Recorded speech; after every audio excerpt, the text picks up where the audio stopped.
Hello, everybody. I'm Drexel Feeling, and before I get started, I just wanted to say I hope everybody is having a nice day. Hope everybody is staying safe. Everybody is staying mentally sane, as it can be hard to stay inside with COVID these days, but I hope everybody is doing what they're supposed to do. And this is my presentation on violence in video games. So, who am I? I thought I'd throw an intro slide on my presentation since it's kind of hard to foster a community in an online class. So, like I said before, I am Drexel Feeling. I am a third year computer science and engineering student with a game studies minor as well. My favorite video game is The Last of Us, and I got my gaming start with the PlayStation 3 when that first came out, as well as the Wii, and I've just been kind of moving up the ranks. Hopefully, I can get a PlayStation 5 in the next couple weeks. But yeah, that's a little bit about me. Getting into my topic is the effects of playing violent video games on an individual, specifically the effects of increased aggression or violence. This topic is important because as gaming continues to grow, society at large will be affected by it. We live in a country that is constantly at war. We live in a country where gun violence is a big issue, where domestic violence is a big issue, where we're used to seeing violence all the time, which can then lead to more violence down the line, which I will get into later. And finding a way to stop or at least slow the spread of this violence will be a big way to help this country and the world in general. So, my core argument is that the content of violent video games can facilitate the outcomes of disinhibition and desensitization. I will dive more into these phenomenons later, but raised disinhibition and desensitization does have the possibility of making gamers more aggressive and violent in real life, because these behaviors in games, kind of relating to the social learning theory, these behaviors in games can and do translate to real life as well. So, as I talked about earlier, we're going to get into disinhibition.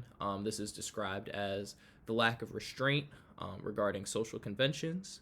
This can lead to people becoming more impulsive and caring less about others or how they're perceived by others.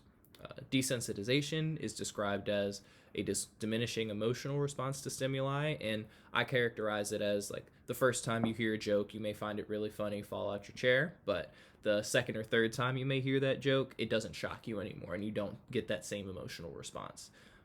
So while disinhibition and desensitization can affect us in several areas of our lives, they can be especially concerning when talking about violence and aggression, and in our context, video games.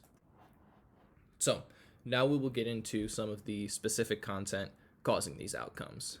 Number one that I'd like to highlight is that most games portray violence and conflicts as black and white, as we are the good guys, they are the bad guys, and we have to go in and do this to save the day. And kind of hitting on to that next bullet point as well, this is justifying the violence that we're seeing over and over again in these games.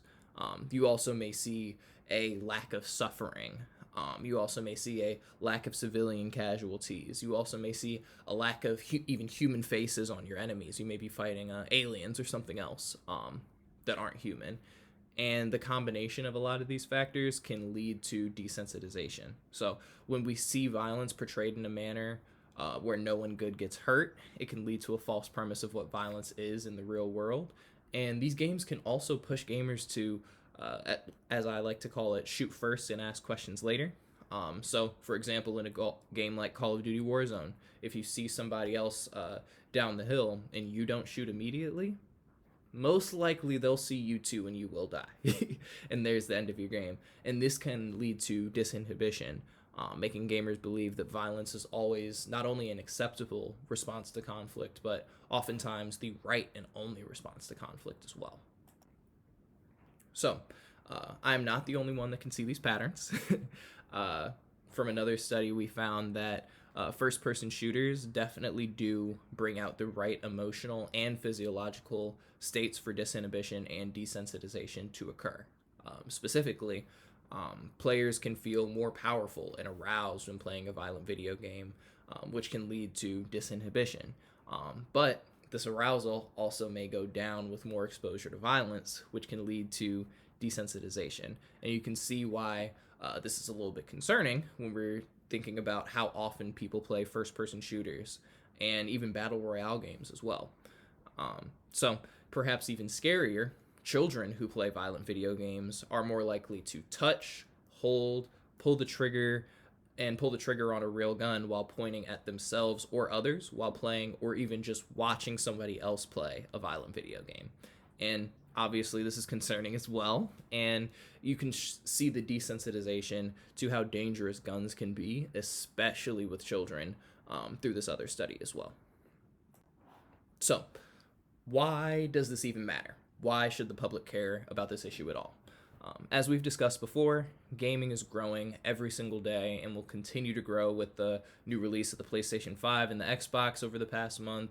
And as this continues on into the new year, many more people will get their hands on these gaming consoles, as well as PCs, as well as the Nintendo Switch or whatever else you may be using. Many more people are going to be engaging in video games and violent video games specifically, meaning so many more people are actually going to be subject to these effects. So, why should gamers care about this? Well, we're actually the ones engaging in this potentially dangerous material, and we need to be aware of the potential effects so that we can consume this media in a safe manner.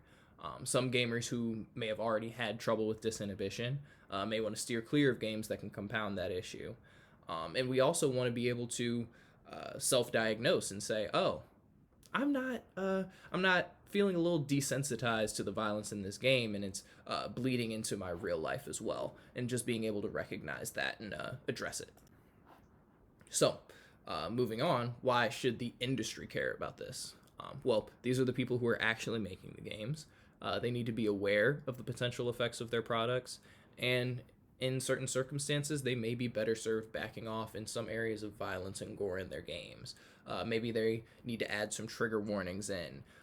Maybe there's many different things that they can do to attack the problem once they have awareness of the issue. So, thank you for listening. This has been a very interesting class, and even though it has been online and there is that kind of disconnect there, it has been a great class. I've thoroughly enjoyed it, and I've learned a lot of good stuff that's going to stick with me going forward in my own personal life and gaming as well. And here's my works cited.